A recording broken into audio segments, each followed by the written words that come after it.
নমস্কার বন্ধুরা, এই প্রচণ্ড গরমে খুব বেশি তেল এবং মশলাদার খাবার না খেয়ে এরকম হেলদি এবং টেস্টি খাবার বানিয়ে খান। খেতেও যেমন ভালো হয়, আবার বানানো তো একেবারে সোজা। তো রেসিপিটা করার জন্য সবার আগে নিয়ে নিচ্ছি 1 কাপ চিড়ে, হাফ কাপ সুজি, 4টে আমন্ড বাদাম, স্বাদ মতো নুন, আর দিয়ে দেব 2-3 চামচ চিনি। চিনিটা কিন্তু বন্ধুরা আপনারা বাদও দিতে পারেন। এবারে সব কিছু একটু ভালো করে মিশিয়ে নিতে হবে। দেখুন সবকিছু কিন্তু খুব ভালো করে মেশানো হয়ে গেছে। এবারে চিড়ে আর সুজিটা একটা মিক্সিং জারে দিয়ে খুব ভালো করে গুঁড়ো করে নিতে হবে। দেখুন সবকিছু কিন্তু খুব ভালো করে গুঁড়ো করে নিয়েছি। এবারে একটা বাটির মধ্যে ঢেলে নিলাম। এখন আমাদের যা করতে হবে, এর মধ্যে অল্প অল্প করে দুধ দিয়ে খুব সুন্দর করে মাখিয়ে নিতে হবে। আমরা যেমন রুটি এবং পরোটার জন্য আটা মাখাই, ঠিক সেরকম করেই কিন্তু মাখিয়ে নিতে হবে। আর অবশ্যই কিন্তু এর মধ্যে উষ্ণ উষ্ণ গরম দুধ দিতে হবে। দেখুন অল্প অল্প করে দুধ দিয়ে খুব সুন্দর একটা ডো কিন্তু আমি তৈরি করে নিয়েছি। তবে বন্ধুরা এই ডোটা কিন্তু খুব একটা শক্ত করা যাবে না, একটুখানি নরম করেই মাখাতে হবে। এখন আমি এর মধ্যে দিয়ে দিচ্ছি হাফ চামচ ঘি। এবারে এই ঘিয়ের সঙ্গে এই ডোটা আবারও খুব ভালো করে মাখিয়ে নিতে হবে। আর আমার এই ছোট্ট চ্যানেলটি যারা সাবস্ক্রাইব করেছেন তাদেরকে অনেক ধন্যবাদ, আর যারা সাবস্ক্রাইব করেননি তাদেরকে সাবস্ক্রাইব করে নেওয়ার অনুরোধ রইল।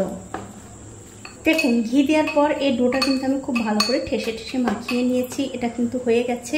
এখন একটা ঢাকা দিয়ে এক পাশে রেখে দিতে হবে। এখন দেখতে পাচ্ছেন একটা প্লেটে আমি 2টো টমেটো সেদ্ধ করে খোসা ছাড়িয়ে নিয়েছি, আর তার সাথে নিয়েছি 2টো শুকনো লঙ্কা ভাজা। এবারে এই টমেটো আর শুকনো লঙ্কা একটা মিক্সিং জারে দিয়ে দিতে হবে। তারপর দেব 1 চামচ চিনি, সামান্য একটু পাকা তেঁতুল, আর দিতে হবে স্বাদ মতো নুন। দিয়ে খুব ভালো করে পেস্ট করে নিতে হবে। দেখুন খুব সুন্দর করে কিন্তু আমি পেস্ট করে নিয়েছি। এবারে অন্য একটা পাত্রে ঢেলে নিচ্ছি। এটা কিন্তু বন্ধুরা আমি টমেটোর চাটনি বানালাম রেসিপিটা খাওয়ার জন্য। এই চাটনিটা কিন্তু ভীষণ ভালো লাগে খেতে। আপনারা যদি এভাবে বানাতে না চান তাহলে কেনা যে টমেটো চাটনি হয় সেটা দিয়েও কিন্তু খেতে পারবেন। এখন দেখতে পাচ্ছেন আমি একটা এরকম ছিদ্রযুক্ত থালা নিয়েছি। এখন এই থালার উপরে লাগিয়ে দিচ্ছি একটু ঘি।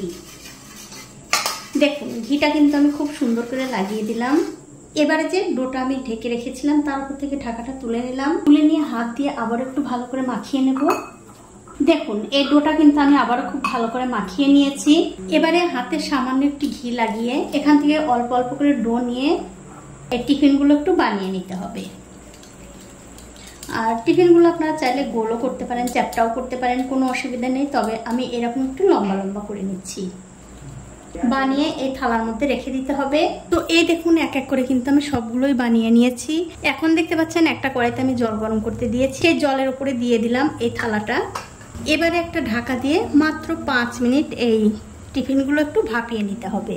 দেখুন 5 মিনিট সময় ধরে খুব ভালো করে এই টিফিনগুলো কিন্তু আমি ভাপিয়ে নিয়েছি। এখন এই থালাটা ধরে আমি তুলে নিচ্ছি। তবে বন্ধুরা এই টিফিনগুলো কিন্তু এখনই আপনারা টমেটো সস দিয়ে খেতে পারেন, খেতে কিন্তু ভীষণ ভালো লাগবে।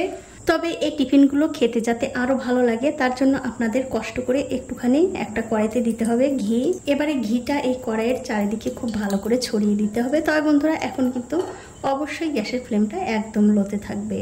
যখন দেখবেন ঘিটা ভালো করে গরম হয়ে গেছে তখন এর মধ্যে দিতে হবে সামান্য একটু কালো সর্ষে, আর দিয়ে দেবো একটু চিলি ফ্লেক্স।